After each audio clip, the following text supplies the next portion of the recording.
Sugda na karong bulan na Hunyo 2026 ang pagkonstruct sa bag-o nga two-story building nga barangay hall sa barangay Bacolod ning Dakbayan nga gipunduhan sa lokal nga kagamanan sa kantidad nga 10 million pesos. Matud pa ni Bacolod Barangay Kapitan Dionisio Ditalia nga miadto na ang kontraktor sa iyang buhatan aron pag-abiso nga ibalhin una ang ilang opisina aron masugda na sa pagtrabaho. Sa pagkakaroon temporaryo una sila nga nag-opisina sa covered court sa nasangpit nga barangay. Tungod niini dako ang pasalamat ni Ditalia ni Osamis City Mayor Sam Norman Puentes kay natuman na ang ilang gipangandoy nga barangay hall ug ingon man ni Asenso Party List Representative Kong Indy Wuminal kay ang maong plano sa dihang naglingkod pa siya isip mayor ning atong Dakbayan. Ang barangay Bacolod, mapasalamaton kita sa ato ang halandong mayor no ni Mayor Sam Norman Puentes nga naatay karoy i-implement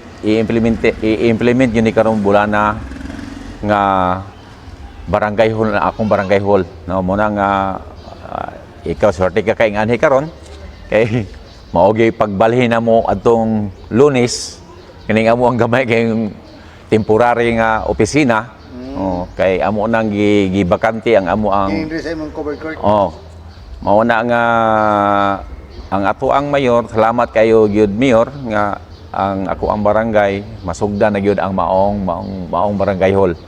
No, pero usa po nagpasalamat ko sa ato ang first nominee sa atong Asenso Pinoy Party List nga si Kung Indy no nga iyaha pag iyang mabagi ni iyahang saad nako sa unang panahon mo nang gipadayon gyud ni Mayor Sam no, thank you kayo Kung Indy.